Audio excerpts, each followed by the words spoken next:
Hello, my name is Peter Greenlaw. I'm the founder of the New Health Conversation movement, and it's a registered trademark U.S. Patent Office. The New Health Conversation, we're interested in bringing you the latest and greatest news on diets, nutrition, supplementation, etc. I guess a shameless plug for me today, I want to talk about my book called the TDOS Syndrome, which is a registered trademark U.S. Patent Office, so they're recognizing it as a medical syndrome. What does TDOS stand for? It stands for toxicity, nutritional deficiency, obesity, and stress. I want to read just one small part of the book for you. Granted, it's a shameless plug for me, but you don't have to buy the book. So let's start with the first studies on humans and toxins. Aside from blood testing performed in 2000 by the Centers for Disease Control and Prevention, the Mount Sinai Medical School in New York was the first non-governmental entity to initiate tests for toxins using human test subjects in 2005. The results found that the test subjects had an average of 91 toxic compound traces in their blood and urine.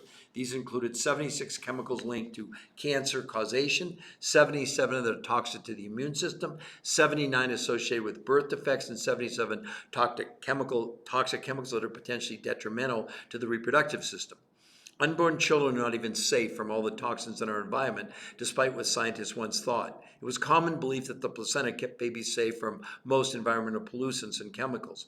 But the Environmental Working Group conducted an investigation and discovered that this isn't the case. Researchers from 2 labs tested umbilical cord blood from 10 babies born in hospitals in the U.S. in August and September of 2004. They found pesticides, coal waste, and ingredients from consumer products, gasoline, and even garbage in the cord blood. The study revealed that newborns enter the world with an average of 200 chemicals in their tiny bodies, which may be a conservative estimate. Included in the toxins researchers were they able to identify were 8 different chemicals used in packaging for fast food, clothing, textiles, and chemicals marked by DuPont as Teflon, which is believed to be a human carcinogen, according to the EPA's Science Advisory Board, dozens of flame retardants and their byproducts, and a broad range of pesticides. Of the 287 chemicals researchers discovered in the umbilical cord, of 180 are known to cause cancer, 217 cause brain and neurological system toxicity, and 208 cause birth defects or abnormal development.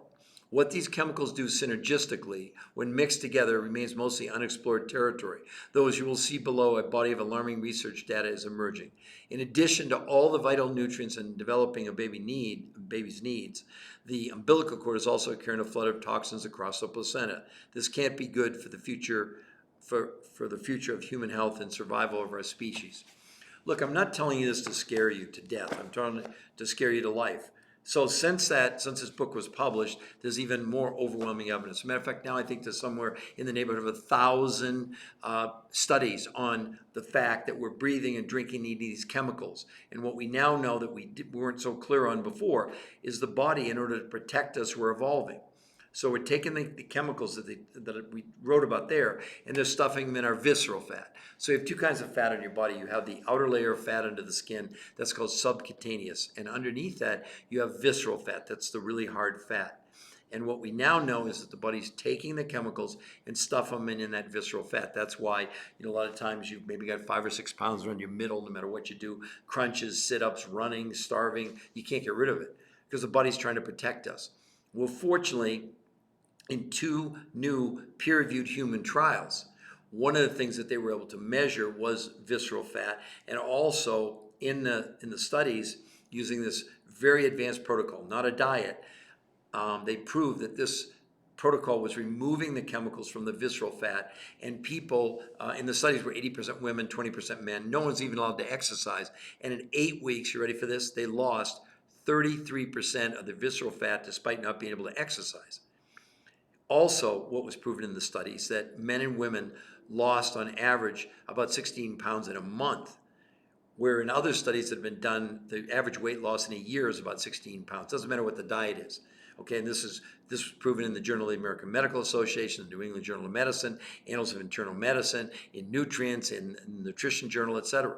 When they look at all these diets, at the end of the day, there's very little difference. Whether it's Jenny Craig Weight Watchers, Nutrisystem, Paleo, Mediterranean, Ketos, Cornish, Zone, Atkins, time-restricted eating, intermittent fasting, doesn't matter. They're all about the same. Maybe some are a little better, some are a little less, but on the low side, it was 10 pounds in a year, and the high side, it was around 17 or 18 pounds in 12 months. Imagine these studies, on average, they lost 16 pounds in a month. Some people lost a pound a day. Despite that, people gain 6 to 9% lean muscle mass. Because, see, a pound of fat and a pound of muscle weigh exactly the same, but fat takes up about 10 times the space in the body. So as those fat cells were shrinking, it created a little like more space to build muscle. And this was all proven in these peer-reviewed human trials. There's nothing higher in medicine than a peer-reviewed human trial. And isn't it interesting that none of these diet regimens on their own have peer-reviewed human trials? This is the first one, the only one that exists that just was published in the last year, actually. And these results, as the researchers said, have never been seen in almost 40 years of research, looking at every kind of diet, protocol, scheme, exercise regimen, whatever. We're living in an incredibly toxic world. As a matter of fact, in the last year, there's a study that came out of Australia and said we're eating the equivalent in macroplastics per week of a credit card per week in plastic. And more recently, they just came up and they're now finding microplastics in salt and in sugar, and they're finding it in our brain, in our heart, our lungs, and our blood. What? Yeah. So the whole idea of good enough, like I'm going to eat healthy and I'm going to exercise, I'm going to watch my carbs, etc., those are all noble goals. But guess what? Unless you realize that you need to be in a position where you can assist your own body in removing these impediments, these toxins from your body. There's even a new term in medicine now. They call these chemicals, the toxins, herbicides, pesticides, Scotchgard, Teflon, flame retardants, etc. They call them obesogens. And they're saying, the scientists, not me, that these enter the body, these obesogens, and they reprogram our hormones to cause us to store these chemicals in visceral fat. So that visceral fat's not going to go down unless you remove it. So thank goodness in these studies it was proven that the visceral fat at 33% in 8 weeks with no exercise had never been seen before. So I would encourage you to go to the link that's included below and find out for yourself. It's free. There's no gimmicks there. There's no subby endorsements. It's just the clinical studies, the peer-reviewed human trials, the analysis of them, etc. And then if you do want us to contact you, there's a little form. You fill it out, and it'll get sent back to us. And either I'll call you or get back with you, or one of our associates who is not someone on an 800 number calling you that doesn't know what they're talking about. So we're here to answer your questions and to inform you, because at least you have a right to know. You're not going to. Why aren't you seeing this in the mainstream press? Well, I guess you can answer that question yourself. So have a wonderful day.